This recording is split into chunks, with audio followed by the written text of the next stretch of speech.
Hello fellow dicers, Stuart here, and today we're doing a head-to-head between Amazon and Amazon. So this is New World Aeternum versus Throne and Liberty, and although Amazon Game Studios didn't make Throne and Liberty, they did publish it. So this is going a head-to-head between two games published by the same publisher within the same month, interestingly. So we're going to see how the two games stack up to each other. So first and foremost, I'm going to try and do a side-by-side comparison. So the view on screen might be a little different than you're expecting or used to from this channel, but hopefully it will work. So let's switch to that viewpoint now. So let's first talk about Traversal. New World is very much an action style. You can jump to things, you can grab onto ledges, you can lift yourself up. Throne and Liberty is just like most MMOs. You can kind of jump onto ledges if they're at knee height. Anything more than that you can't get to, unfortunately. I do prefer New World in that regard.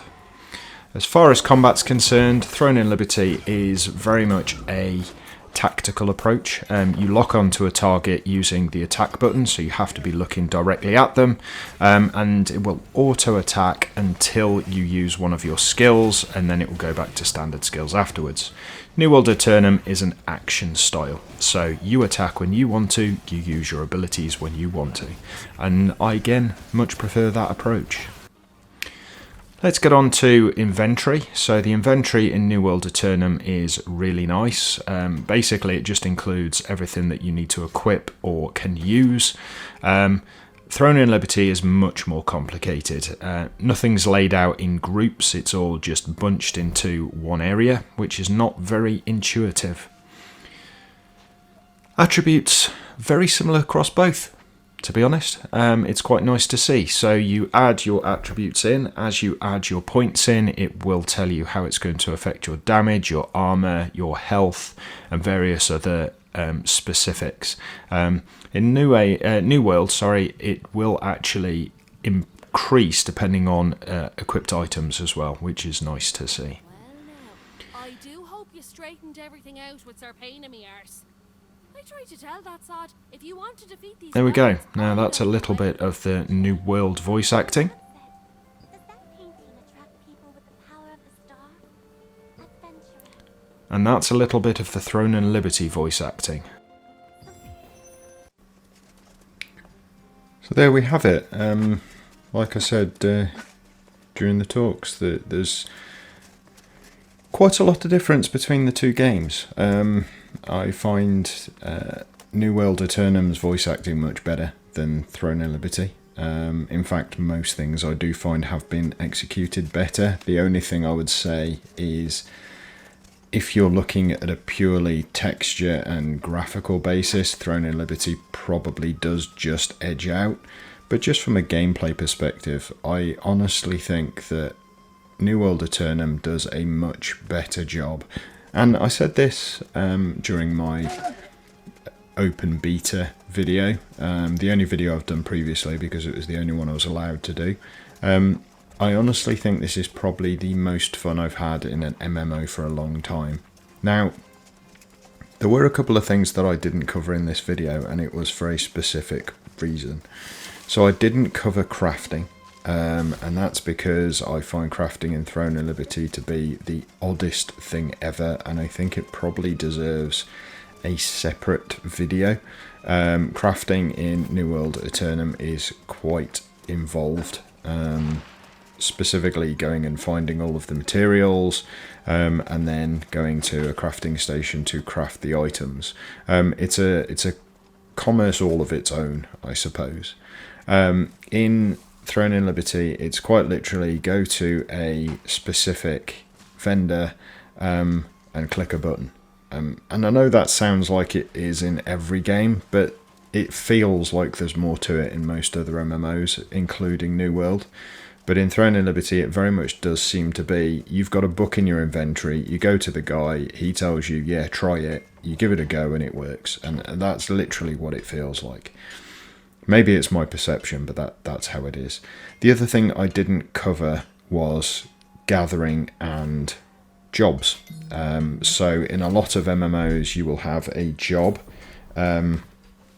So for instance, you might be an armourer, you might be a weaponsmith, you might be a lumberjack, a miner or whatever. You don't have anything like that in Throne and Liberty. You do have some gathering skills and cooking skills, but they seem to be like an afterthought more than anything else, whereas in New World Aeternum, I think you can see from what's happening on screen, to be fair, the actual jobs are a significant part of the game, and it looks like they've been built into the fabric of the entire game. And to be perfectly honest, I think that's the way an MMO should be. It's definitely the best integration I've seen. Now, I have played World of Warcraft many years ago, and I know they did have jobs in that, so I can't remember what they were like because it was a long time ago that I actually used a character that was good enough to get a job. That sounds ridiculous when it's said out loud, but anyway. In games like Elder Scrolls Online, which is probably up until this point my favourite MMO, jobs again were kind of an afterthought. You literally could collect all of the stuff yourself and just turn it into whatever you needed to. Crafting also wasn't overly impressive. You can see the crafting in New World on screen now, but like I said, to do it justice I would have to basically do a full video on it. Probably another one of this sort of length, so not overly long. But anyway, I wanted to do this side by side so you guys could see the two in tandem. Let me know if you like this type of video where you can see both at the same time, or whether you would like me to do my normal where I cut between the two different videos. So you'll see one and then the other one afterwards. Some people find that easier to watch or to manage. But if you do like this one, please do let me know. Anyway, I'm going to leave the video there, primarily because I don't want it to go on too long. So please subscribe if you are new to the channel. I have a lot of people who watch my videos and a very small amount of subscribers in the grand scheme of things. Please make sure you do click the like button if you have enjoyed it or found it informative, useful, or in any way helpful. If you do subscribe, make sure you do click the bell icon as well. That's very important. And make sure when you do, you click all notifications. If you click select, YouTube selects it for you. You don't. So they will not show you my videos because my channel is too small, is the long and short of it. So please make sure you do select all notifications. And as I said, please leave me a comment down below because I really want to know your opinions on this video. Well, I look forward to seeing you for my next video very soon. You all take care. Bye for now.